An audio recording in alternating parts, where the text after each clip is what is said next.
Assalamualaikum warahmatullahi wabarakatuh. Om Swastiastu, Shalom, Salve, Namo Buddhaya, Waitek Tong Tieng, salam sejahtera untuk kita semua. Semangat pagi! Bagaimana kabarnya Bapak Ibu hari ini?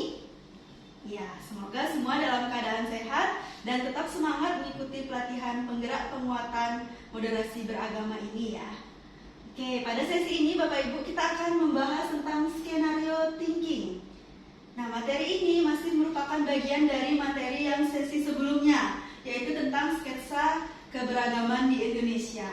Nah, pada materi itu kita sudah membahas bersama tentang bagaimana sih fenomena keberagaman di Indonesia yang terjadi saat ini. Oke. Nah, di skenario thinking ini masih melanjutkan materi tersebut. Di sini kita akan membahas ke arah mana kita akan menuju dengan kondisi yang ada saat ini. Nah, sebelum lanjut, apa sih skenario thinking itu Bapak Ibu? Nah, kalau kita ketahui skenario itu artinya narasi di masa depan atau narasi gambaran dari masa depan gitu ya. Nah, skenario thinking ini diadaptasi dari metode analisis klasik gitu ya, yang dulu digunakan oleh intelijen yang ada di kemiliteran. Nah, dalam arti secara ilmiahnya, skenario thinking ini merupakan narasi untuk masa depan yang kita gunakan untuk menjawab pertanyaan, kira-kira bagaimana kondisi kita ke depannya berangkat dari kondisi kita saat ini. Oke, di sini sebelum kita melakukan praktek bersama dengan kelompok, nanti kita akan membentuk kelompok Bapak Ibu. Di sini kita lihat dulu beberapa fenomena keberagaman yang ada di Indonesia. Nah, bisa dilihat di sini Bapak Ibu, ada fenomena perumahan khusus Muslim. Kemudian ada juga parkir khusus Muslim. Nah, kira-kira dari gambaran fenomena ini menunjukkan masyarakat yang eksklusif atau inklusif, Bapak Ibu. Iya, di sini eksklusif ya, karena di sini ada mengelompok antara yang sepemahaman atau yang seiman. Jadi dikhususkan untuk yang imannya Muslim. Kemudian parkirnya juga demikian, Bapak Ibu. Jadi kelompok-kelompok eksklusif ini itu cenderung mengkhususkan diri dengan anggota kelompoknya yang sepemahaman atau yang memiliki pemahaman yang sama. Jadi dia eksklusif gitu ya. Eksklusif itu kan mengkhususkan diri. Jadi yang memiliki pemahaman yang berbeda itu tidak bisa masuk ke dalam kelompoknya. Nah, di sini juga untuk yang kelompok yang eksklusif ini cenderung menganggap bahwa dirinya dan kelompoknya lah yang paling benar. Jadi yang tidak sepemahaman itu adalah pemahaman yang salah, seperti itu. Nah, ini contoh fenomena eksklusif. Kita lihat berikutnya. Nah, kira-kira ini contoh fenomena seperti apa, Bapak Ibu? Iya, di sini inklusif ya, karena di sini ada yang memiliki pemahaman yang berbeda itu saling hidup berdampingan. Ada masjid untuk umat Muslim, kemudian ada gereja untuk yang Kristen. Mereka di sini sudah memahami atau sudah menerima adanya perbedaan, meskipun mereka menganut agama yang berbeda. Seperti itu. Nah, berangkat dari dua kondisi ini, Bapak Ibu, ada kondisi eksklusif dan ada kondisi inklusif. Nah, itulah yang akan kita analisis. Kira-kira ke depannya itu seperti apa? Nah, kita akan membentuk kelompok, Bapak Ibu silakan berhitung dari 1 sampai 4 karena kita akan membentuk 4 kelompok. Nanti untuk kelompok yang ganjil yaitu kelompok 1 dan kelompok 3 itu nanti akan membahas mulai kondisi eksklusivisme, berangkat dari kondisi eksklusivisme. Sedangkan untuk kelompok yang genap yaitu kelompok 2 dan 4 nanti akan berangkat dari kondisi inklusivisme. Nah, silakan berhitung Bapak Ibu. Oke, baik. Silakan yang mendapatkan nomor yang sama berkumpul dengan kelompoknya yang mendapatkan nomor yang sama pula.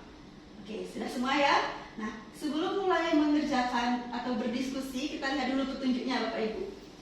Yang pertama, berangkat dari kondisi yang ada saat ini, bila dibiarkan tumbuh, apa yang akan terjadi di masa depan?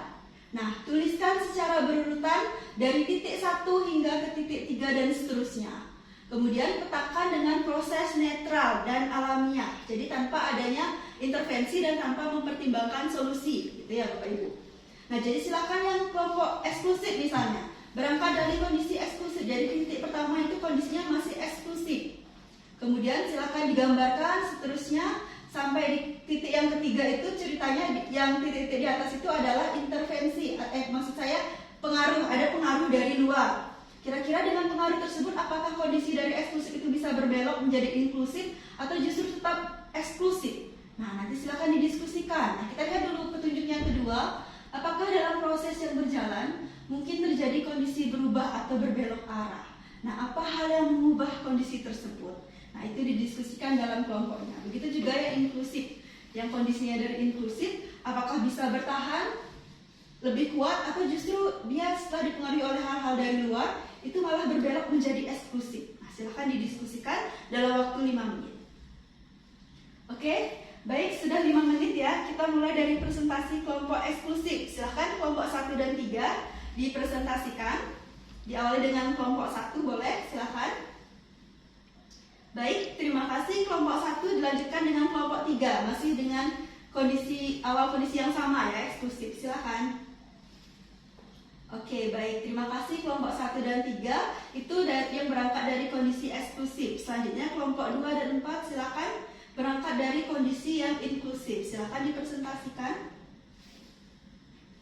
Baik, terima kasih untuk kelompok 2 dan kelompok 4. Nah, tadi ada beberapa argumen ya, tanggapan-tanggapan yang berbeda. Nah, sekarang kita bahas ya Bapak Ibu.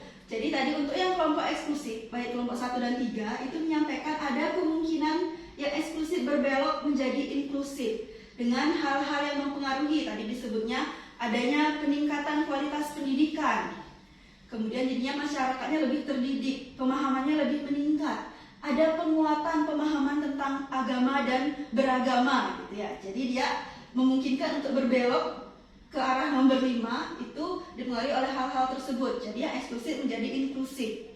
Nah, begitupun juga tadi untuk yang kelompok inklusif, kelompok 2 dan 4 juga menyampaikan berangkat dari kondisi inklusif jika dipengaruhi oleh penguatan pendidikan, kemudian meningkatnya pemahaman beragama dan kondisi sebagainya. Tadi ya ada yang menyebutkan peningkatan IT juga gitu ya.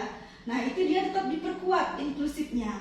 Jadi dia tidak akan berbelok menjadi eksklusif. Jadi dia sudah inklusif, semakin inklusif lagi seperti itu.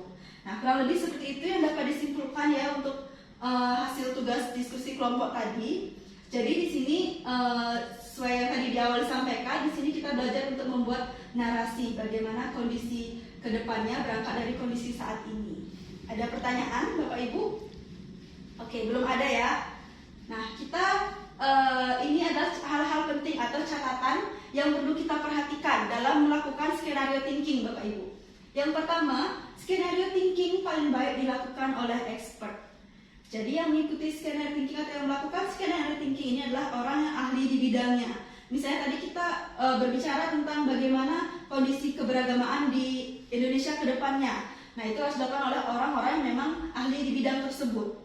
Kemudian yang kedua adalah skenario thinking memerlukan data yang akurat. Jadi kita di sini berbasis pada data, tidak hanya opini-opini yang tanpa data gitu ya. Kemudian selanjutnya skenario thinking perlu lepas dari bias kognitif. Artinya asumsi-asumsi individu yang ada di dalam diri Bapak Ibu itu jangan dilibatkan saat proses skenario thinking. Jadi hanya berbasis data, kemudian hilangkan asumsi dan opini tersebut. Nah, kira-kira sampai di sini ada yang ingin ditanyakan kembali Bapak Ibu? Oke, baik, sudah cukup. Tadi di sini kita membahas sampai di hal-hal yang mempengaruhi, tapi kita belum mencari solusinya Bapak Ibu. Nanti kita akan mencari solusi dari permasalahan-permasalahan yang ada saat ini itu di materi berikutnya, yaitu di materi Iceberg dan New Process. Nanti di situ kita akan melibatkan intervensi dari beberapa pihak, termasuk pemerintah dan lain sebagainya. Nah, untuk sesi kali ini jika sudah tidak ada pertanyaan, saya akhiri. Saya tutup. Wassalamualaikum warahmatullahi wabarakatuh. Om Santi Santi Santi Om. Shalom, Salve, Namo Buddhaya, Weti Tongtian, salam sejahtera untuk kita semua. Terima kasih Bapak Ibu.